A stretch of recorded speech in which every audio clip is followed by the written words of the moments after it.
Hi everybody, today's the day where I'll be finally showing you how you can achieve Noel Gallagher's signature guitar sound for both Oasis and High Flying Birds on a budget.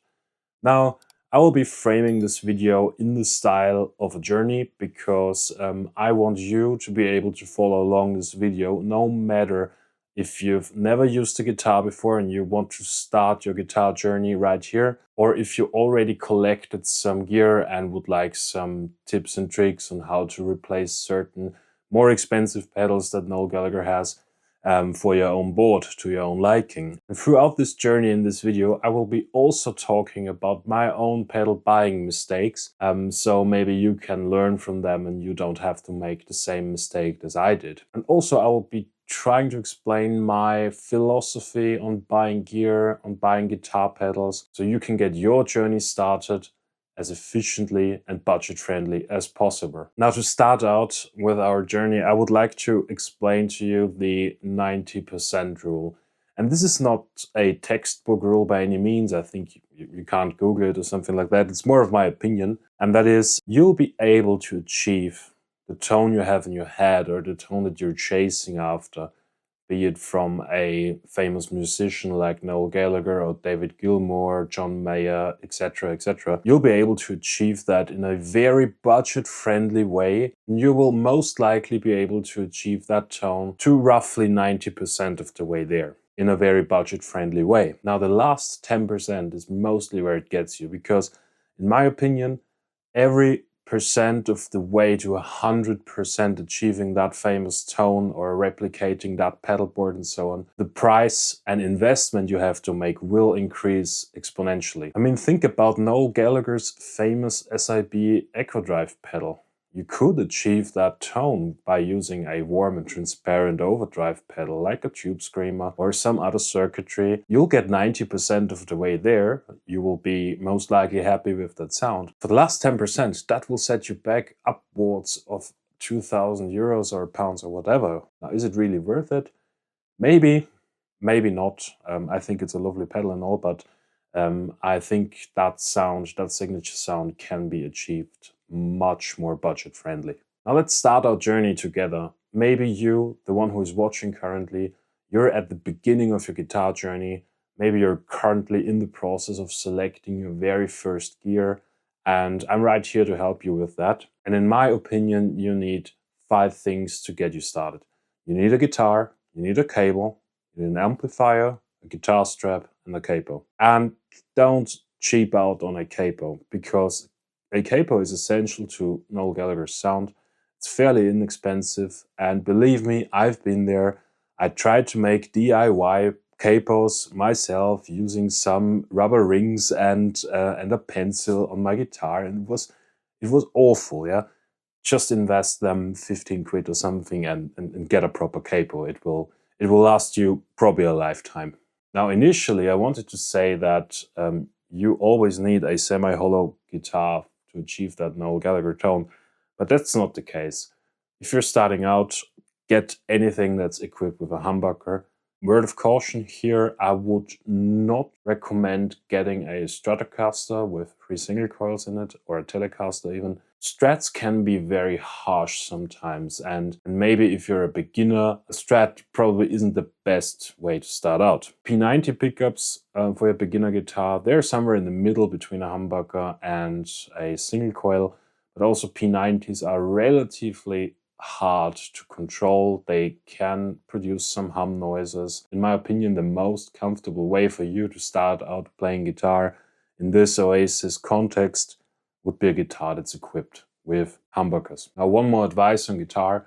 If you're like torn between a Les Paul and something like that here and a semi-hollow guitar, I would recommend getting a semi-hollow guitar for the one reason that on a semi-hollow guitar, especially when you start out playing, it's easier to reach the top frets here. A Les Paul, it's kind of more difficult for your hands, especially if they're untrained and you don't have the muscle memory yet to reach the top of the frets here. In terms of amplifiers, any inexpensive starting guitar amp will do.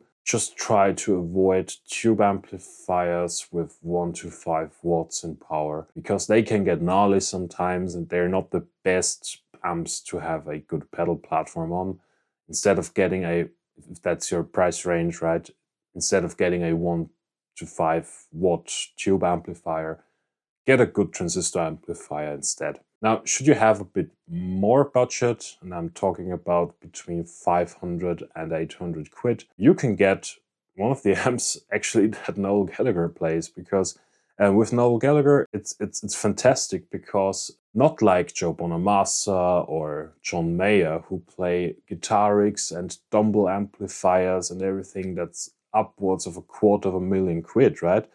Noel Gallagher's favorite amplifier, and he's on record saying that multiple times, as well as Gam Archer saying that as well, is a Fender Blues Junior. I think budget-wise, maybe it's a bit of a stretch, especially for a beginner amplifier. More general advice, don't be afraid to buy used amplifiers. I mean, my Fender Blues Junior, that's a used amp. Yeah, someone used that before. I didn't buy it new. And also probably like half of my pedal collection is used as well. Now, nowadays, I rarely buy new pedals. I did in the past. Now I think, well, I do have I bought a new Boss DD3 pedal back in the days. I could have gotten a used one and saved the spare money for another pedal. Yeah, that was right in my beginning when I started out playing guitar. Now, if you know my channel already, I have a bunch of videos where I demo very non-budget friendly gear, so to say, and I always play with 2 amplifiers in conjunction with each other, and also have an Echodrive that's most probably always on. But for this video, I will only be using 1 amplifier.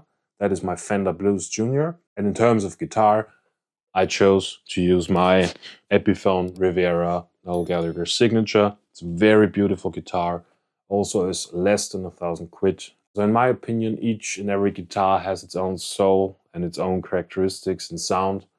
It doesn't matter if it says Gibson on the headstock or Epiphone or whatever. The guitar has to feel right for you. Most of the times when you actually try a guitar, you will know when the guitar is right for you. Now, I mentioned if you're starting out as a beginner guitarist, I mentioned that you need 5 things: a guitar, a cable, capo, amplifier, and strap. I didn't mention any pedal. And in my opinion, that's not always necessary. Because why are we using pedals? Well, first of all, to escape your sound, yeah, to add modulation, to add some delay on there, reverb, etc. But also for gain staging. The reason why we use tube screamers or page tube boosts or whatever is because we want a gain stage. Now, the concept of gain staging is a fairly simple one. It's just saying that you have a baseline sound coming from your amplifier, and if you need more gain or more overdrive, you switch on a pedal, and you have more gain at your hands, thus escaping your sound in a certain way. Now, I'm a firm believer that you don't necessarily need pedals when you're starting out, because in my opinion, and I think I didn't mention that before, get a real amplifier. Don't get some digital stuff. Yeah, this is great as well. Digital, I have nothing against digital or modelers or something like that. Yeah, at least get something that moves real air with a real speaker, because especially starting out playing guitar, you need to get the feel on how the amplifier, how the air, the speaker reacts to your playing. Coming back to the topic, you don't need to have any pedal to do proper gain staging, because the first few gain stages, in my opinion, is always the hand, your soul, your playing, and the guitar itself. Especially with the guitar. I mean, in the 70s and 80s, it wasn't that common to use pedals. Players like Angus Young from AC/DC, for example, they would just be using their volume knob to get extra gain, because they would set their bass sound not with the full amount of volume on the guitar, but they would set it to like 3/4, and when they played that solo, or they were about to play a solo, they would just turn the knob up to 10 on the guitar, and they would have that little bit of extra gain that they would need for the solo. Now, I like to demonstrate that right now, because in my opinion, with a used Fender Blues Junior amplifier and just 1 guitar with a cable straight into the amplifier, you'll get amazing sounds. You can also really start doing some gain staging right now, here with your fingers and with your volume pot. Now to show you what we're talking about, I'll just play some riffs, and there's no pedals, it's just guitar straight into the Fender Blues Junior.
Also with a high quality and great amplifier like the Fender Blues Junior, it really reacts well to your playing. And now I'll be demonstrating that very concept of gain staging with just the volume knob.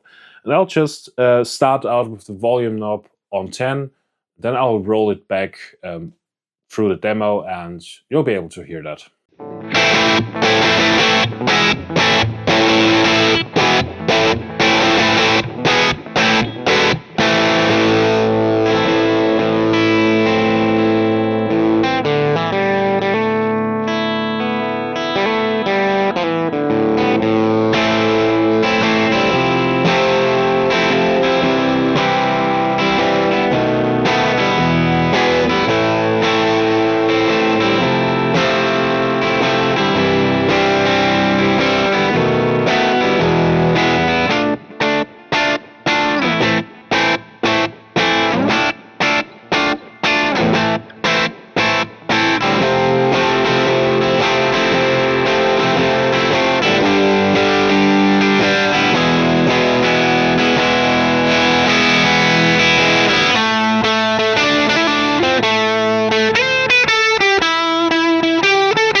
Now that was just a guitar with a cable straight into the amplifier. And you can already hear how just manipulating the volume knob makes a massive difference in your gain. Now let's assume you already passed your initial gear buying endeavor and you already started playing guitar, making first progress, and you're in the market for your first pedal. And I thought this through, and there's one pedal in particular that I would recommend to get if you don't own a pedal at all. Now, in my opinion, this needs to be a pedal that gets you the most amount of versatility and inspiration for the least amount of money. And it also needs to be able to shape your tone in a way that you can't achieve with just purely the amplifier. A bad example of your first pedal would be a reverb pedal. Don't buy a reverb pedal when the amplifier has already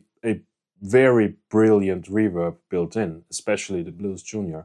All the reverb in this video that you're hearing is coming exclusively from the Blues Junior. There's no pedal hooked up. My recommendation is also not a compressor pedal, because if you have a tube amp or a Blues Junior for this demo here. A tube amp will compress at a certain level by itself. You don't need to force it with a compressor pedal. Sure, a compressor pedal is a fun pedal to play around with, and it also has its place on every board, I guess. But for you, starting out, it doesn't make much sense, in my opinion at least. And since we already heard that you can do proper gain staging just with the guitar, your hands, and your playing as well as your soul, I wouldn't recommend any drive or fuzz or boost pedal for that first buying decision. Instead, I would recommend a delay pedal, a simple delay pedal.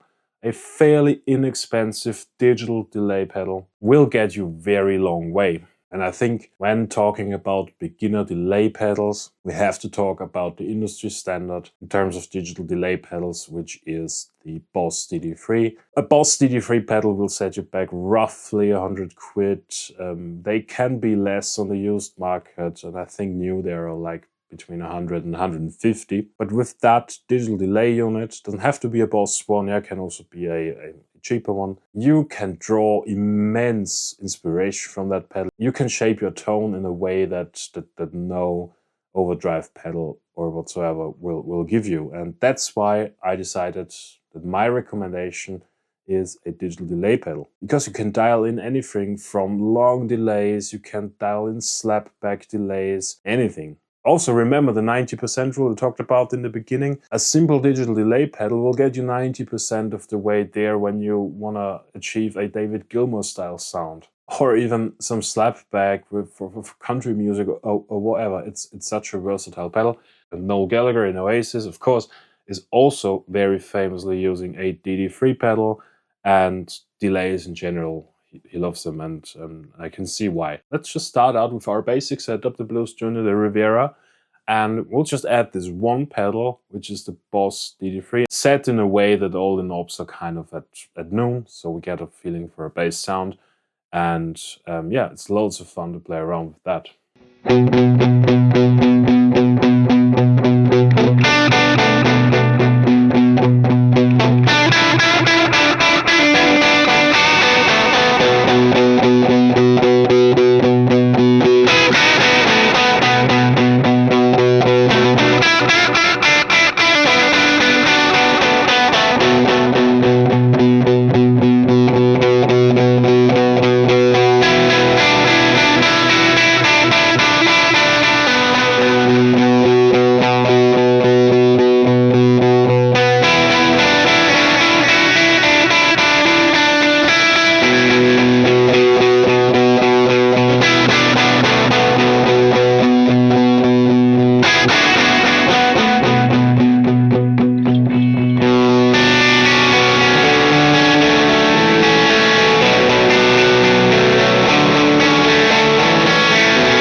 Now that was a lot of fun, wasn't it? And yeah, that's the reason why I, generally speaking, would recommend for your first pedal to be a digital delay unit. Now let's say you bought your delay pedal and now want to do some more gain staging and you're looking for a first overdrive pedal. Now this is where a lot of options would come in. Personally speaking, I would recommend a tube screamer for first overdrive pedal. It's very versatile. You can play many styles with that. It works well with loads of different amplifiers. Also works well with Stratocasters, for example. And it's just a legendary pedal. And I think you can get an Ibanez mini tube screamer for a fairly low price. And I've put a tube screamer now on my board. It's a clone of an 808 tube screamer done by My Kill Services. But generally speaking, just get any Ibanez tube screamer and it will get you there. Now a quick word on amp settings. Now since I didn't play any overdrive or boost pedals until now, I set the amp to have a little bit more gain than I would usually have it. Now since the tube screamer now comes into play, I will just reduce the gain of the amplifier itself by, let's say, maybe a quarter.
Now for the tube screamer settings, I have set the tone to roughly a quarter, the drive also to roughly a quarter, but the lever I have dimed.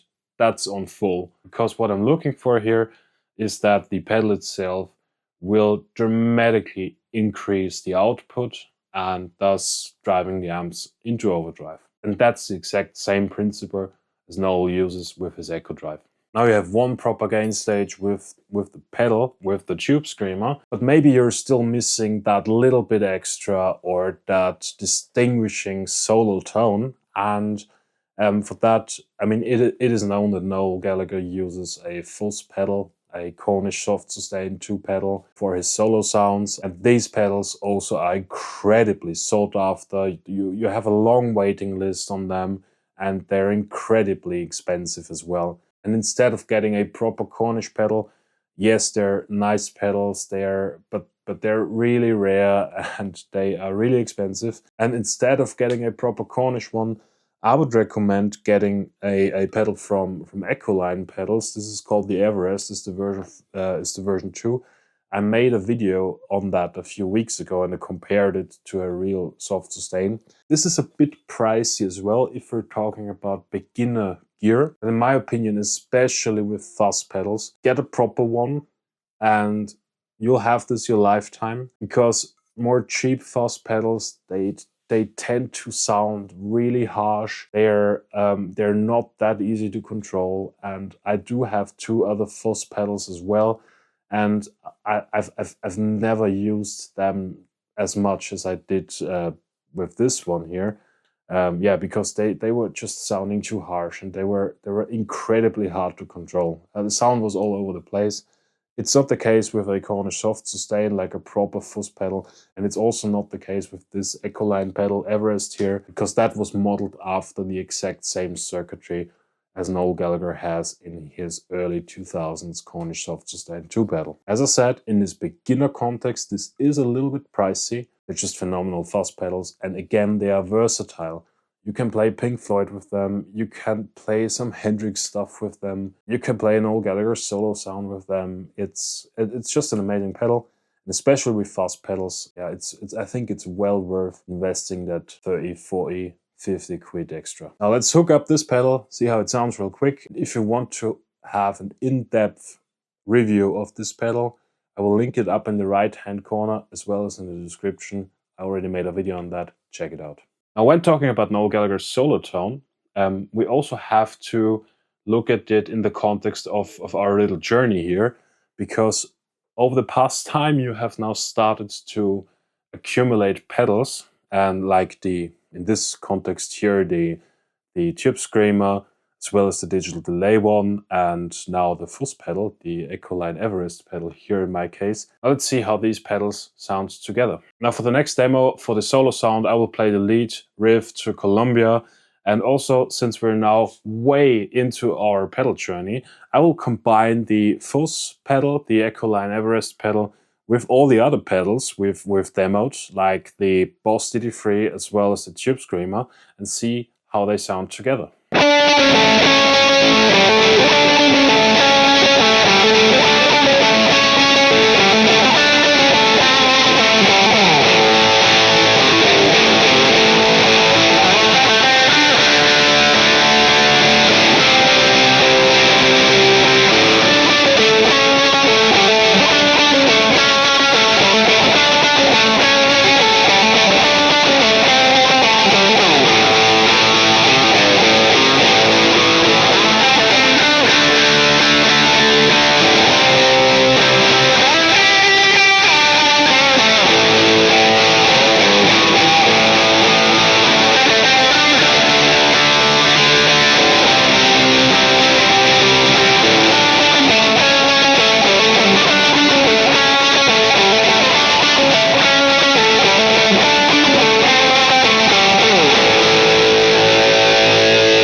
In terms of a beginners and budget-friendly setup, I think all it takes is these 3 pedals.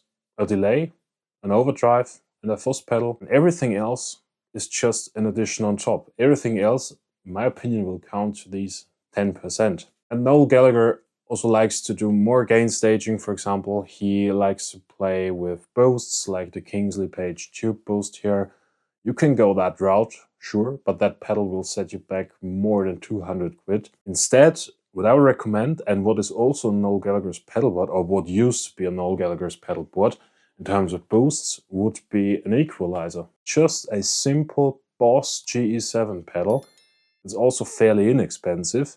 Now that pedal enables you 2 things. First of all, you can adjust your sound with a 7-band EQ, really messing around with each frequency. Maybe also if you have a Stratocaster, for example, and the bridge pickup is too harsh, you can dial that back with that equalizer pedal. So it's a great utility to have on your board. But also, in terms of the Boss GE7 pedal, it also has a boost. So why not recommend that Boss GE7 pedal as a boost if you need that little bit extra in your sound? And that would be my recommendation in terms of starting out with boosts. I also told you that I will be giving you some advice, trying to explain to you some mistakes I made throughout my pedal journey. The one pedal that I really think was a mistake buying is this one.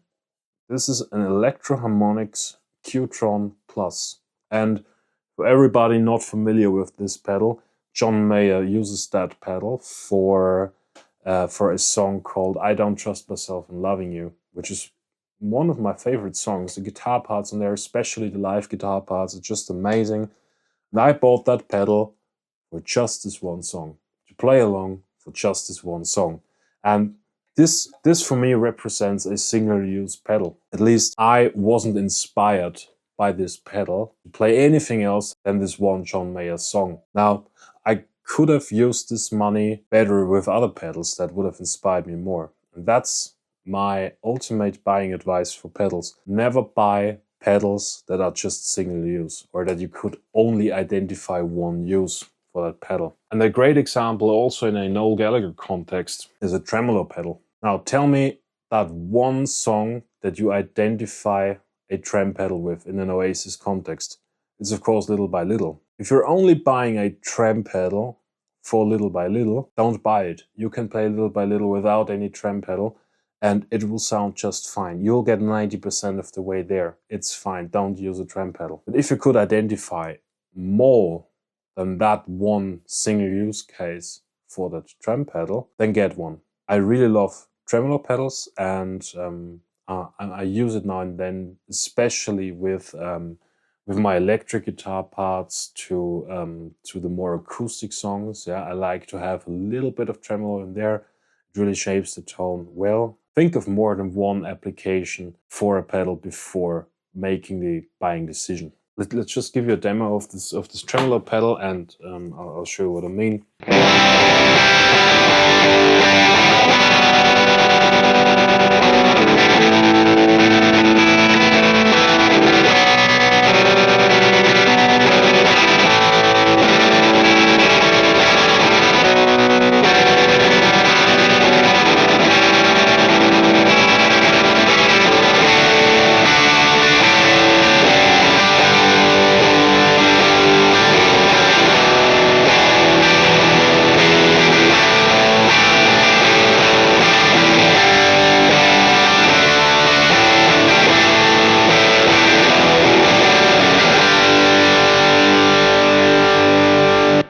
Also, you can use a trem pedal for much more than that and get loads of creativity out of that, get loads of fun out of that.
Now that was also a lot of fun, and yeah, I could play with that trem pedal for ages, and that's the exact reason why I bought it. I have more than one application for it, and it kind of inspires me. I didn't buy a trem pedal, yeah, because it's a Noel Gallagher's board, yeah.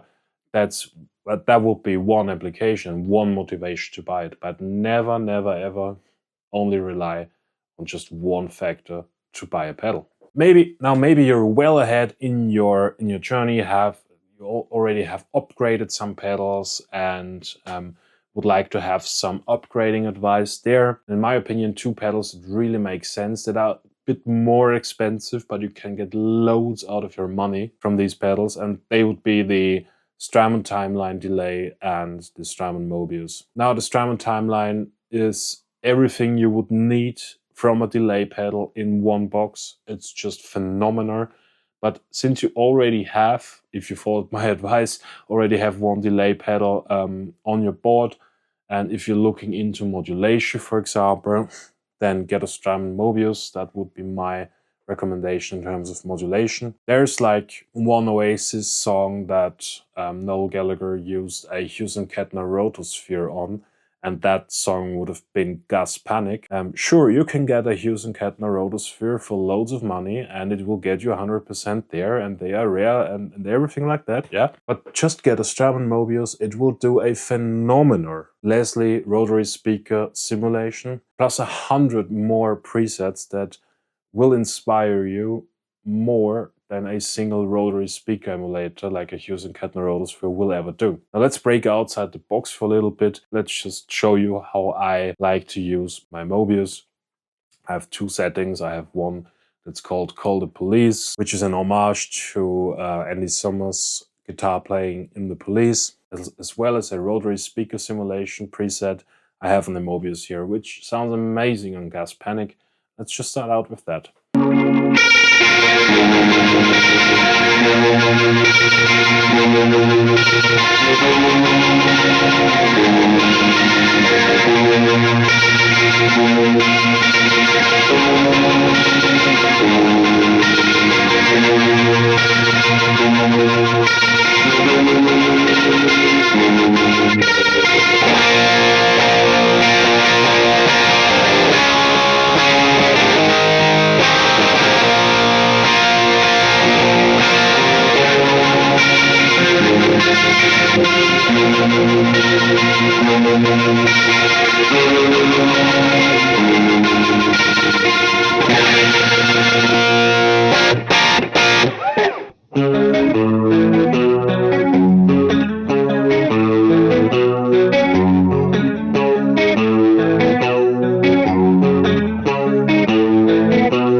Right, see how versatile that rig already has become.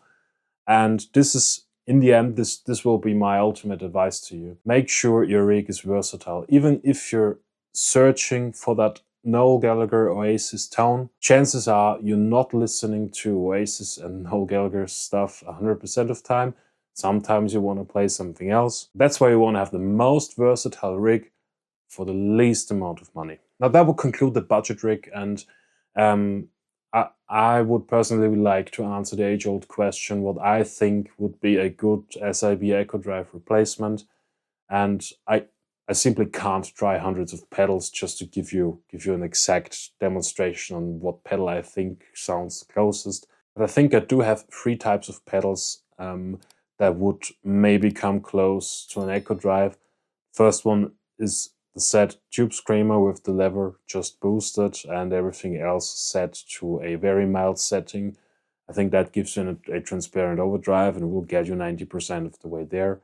There are people out there who say that Echoplex style overdrive circuits or boost circuits that the old Echoplex systems had in them will get you close. I've never tried that.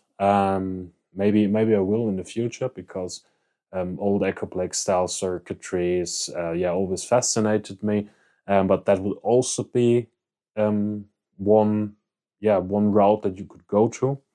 But a third one, and I was thinking about that last week, you know, an Echodrive dramatically increases the guitar signal and thus driving your amp into overdrive. And you can hear an Echodrive when it's pushed on, even if you're not playing, because there's certain hiss that comes from your amplifier, and this hiss will get louder and more boosted if you're engaged the Echodrive. And a few years ago, I was watching a demo of this one pedal that was called the Schaefer Replica buy solar dollars.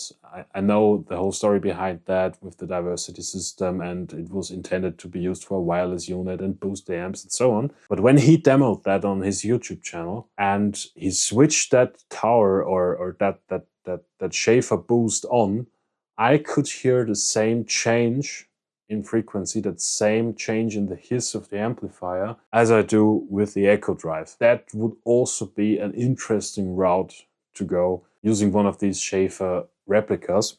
And I know for a fact that Noel Gallagher at least has one of these Schaefer replica towers in his studio, because it sat on top of his high-watt amp, I guess, when they filmed the episode for that pedal show. So maybe there's something interesting behind that in this context as well. So these would be my 3 recommendations. And in general, for your pedal board needs, I mean, when you're starting out, you can get away with using batteries, or if you have small number of pedals, use a single 9-volt transformer and do a bit of daisy chain magic there, because there are 9-volt extender cables that can power up to 5 pedals. I guess they're relatively inexpensive.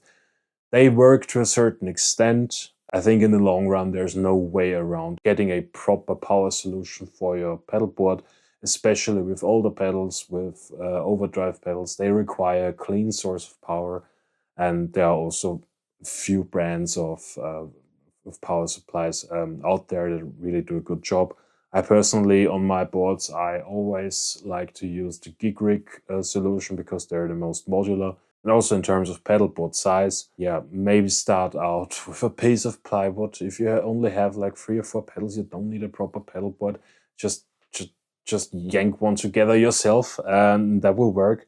But for the long run, imagine your board that you want to have, yeah, and buy a proper pedal board with the right size, because it's always cheaper to buy like one proper sized pedal board instead of having to buy another one a year from now when you want to add more and more pedals. I think that's it for my advice series and my budget setup on Noel Gallagher's rig. I hope you enjoyed that, and if you like this video, please comment down below. Also leave a like, subscribe. This would help me out a lot. There's much more content coming your way. Stay tuned for that, and I will see you soon. Cheers.